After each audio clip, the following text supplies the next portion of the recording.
आज Pune agree hackathon या उपक्रमामध्ये कृषीच्या क्षेत्रामध्ये अतिशय सुंदर अशा प्रकारचे विविध संशोधनं हे मांडण्यात आले। त्यातल्या 9 क्षेत्रांमध्ये 18 लोकांना आम्ही पुरस्कार दिले आहेत।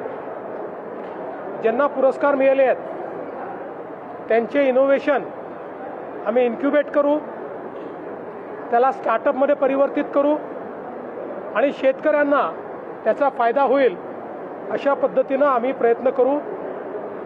मागील वर्षीच्याही ॲग्री हॅकॅथॉनमधील जे विजेते होते त्यापैकी 4 प्रॉडक्ट्स आता मार्केटला आले आहेत, 12 अजून मार्केटमध्ये येण्याच्या तयारीत आहेत। यामध्ये माती परीक्षणापासनं, कीड व्यवस्थापनापासनं, पेरणी तंत्रापासनं, कापणी तंत्रापर्यंत प्रत्येक क्षेत्रामध्ये इनोव्हेशन करण्यात आलेलं आहे।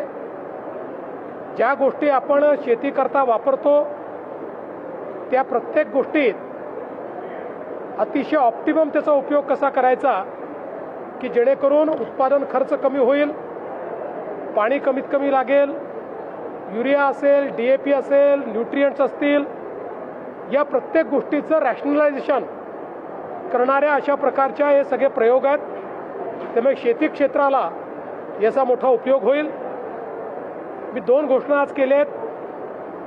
हे जे पुणे ॲग्री हॅकॅथॉन आहे हे पुढच्या वर्षीपासनं संपूर्ण महाराष्ट्राच्या स्तरावर आम्ही करू।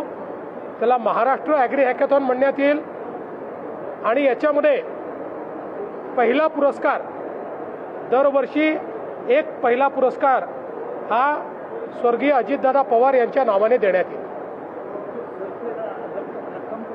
ते आता ठरवू, पुण्यात करू। कर्जमाफीच्या संदर्भातली आमची तयारी अंतिम टप्प्यामध्ये आहे। या संदर्भात कॅबिनेट सब कमिटीची बैठक झालेली आहे। काही अधिकची माहिती आम्ही मागवली आहे, ती आल्यानंतर आम्ही ही प्रक्रिया सुरू करू। 30 जून पूर्वी कर्जमाफी आम्ही करणार आहोत। काल मला पार्थ पवार येऊन भेटले। काही 2-3 प्रशासनिक विषय होते, काही राजकीय विषय होते, त्याच्यावर त्यांनी माझ्याशी चर्चा केली। मला असं वाटतं की आम्ही मित्रपक्ष आहोत, त्यामुळे ते मला येऊन भेटणं ही काही फार मोठी बातमी आहे असं मला वाटत नाही। राज्यात कुठलंही ऊर्जा संकट नाही। आपल्याला आवश्यक त्यापेक्षा जास्त ऊर्जा आज आपल्याकडे आहे। एखाद्या ठिकाणी कधीतरी ग्रीड फेलियर होतं, त्यामुळे काही काळाकरता, काही तासांकरता संकट तयार होतं, बाकी राज्यात भरपूर वीज आहे।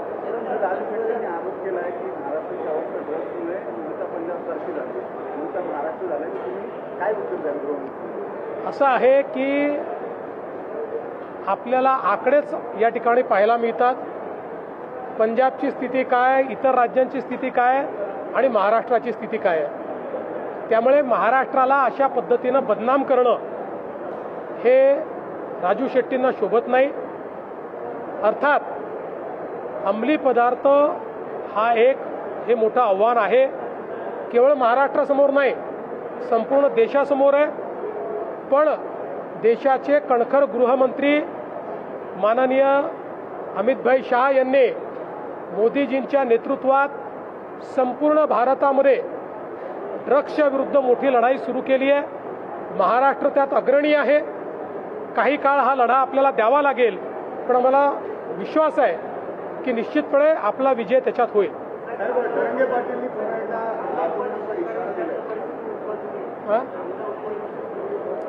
असं आहे की आता जी काही आंतरराष्ट्रीय परिस्थिती आहे त्यामुळे आपला कांदा बांगलादेशातही जात नाही आहे, आखाती देशातही जात नाही आहे। उत्पादन अधिक आहे, त्याला खरीदार कमी आहे आणि म्हणूनच कालपासनं केंद्र सरकारने इंटरव्हेन्शन सुरू केलं आहे।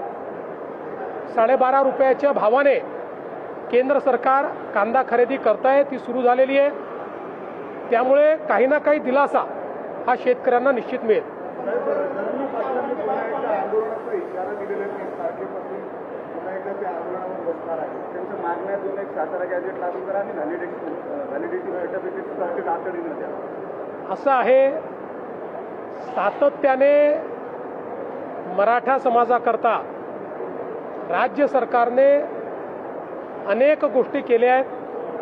यामध्ये सारखी संस्था तयार करून आपले अनेक मराठा तरुण IAS, IPS, MPSC स्पर्धा परीक्षांमध्ये आज त्या ठिकाणी उत्तम यश संपादन करतायत. अण्णासाहेब पाटील आर्थिक विकास महामंडळातनं रेकॉर्ड इतके उद्योजक मराठा समाजातले आपण तयार केले आहेत. शिक्षणाचं क्षेत्र असो, सगळ्या स्कॉलरशिप आपल्या चाललेल्या आहेत. ज्यांना हॉस्टेलमध्ये जागा मिळत नाही त्यांच्याकरता निर्वाह भत्त्याची योजना आपण चालवतो. नवीन हॉस्टेल्स तयार करतो. कुठलीही योजना बंद नाही आहे. या ठिकाणी प्रमाणपत्र मागितलं आहे आणि खूप प्रमाणपत्र पेंडिंग आहेत अशी परिस्थिती नाही. जे प्रमाणपत्र मागितले जातात त्यातले जे त्या नियमात बसतात ते सगळे दिले जातात आणि पेंडन्सी कुठेही फारशी तुम्हाला त्या ठिकाणी पाहायला मिळत नाही. आता याची जी काही व्हॅलिडिटीची प्रोसेस आहे ही प्रोसेस सर्वोच्च न्यायालयाच्या निर्णयानुसार केली जाते. त्याची कमिटीही सर्वोच्च न्यायालयाने तयार केली आहे. त्याचे निकषही सर्वोच्च न्यायालयाने तयार केली आहे. त्या समितीला पूर्ण स्वायत्तता सर्वोच्च न्यायालयाने दिली आहे. ते काही राज्य सरकार त्याच्यामध्ये हस्तक्षेप करू शकत नाही. त्यामुळे त्या नियमानुसार कमिटी व्हॅलिडिटी देखील करते आणि सातारा गॅझेटचा जो काही या ठिकाणी संबंध आहे, आपल्याला माहिती आहे हैदराबाद गॅझेट दिल्यानंतर त्याची केस ही आत्ता माननीय उच्च न्यायालयामध्ये चाललेली आहे. अजून त्या केसचा निकाल लागलेला नाही. त्यामुळे कंटेम्प्ट ऑफ कोर्ट कुठेही होऊ नये या दृष्टीनं त्या ठिकाणी आमच्या लॉ अँड ज्युडिशरी डिपार्टमेंटनी जे काही सल्ला दिलेला आहे त्या सल्ल्यानुसार आम्ही काम करतो. कुठेही मराठा समाजाकरता आम्ही केलेल्या योजना स्लो केल्या नाहीत, बंद केल्या नाहीत.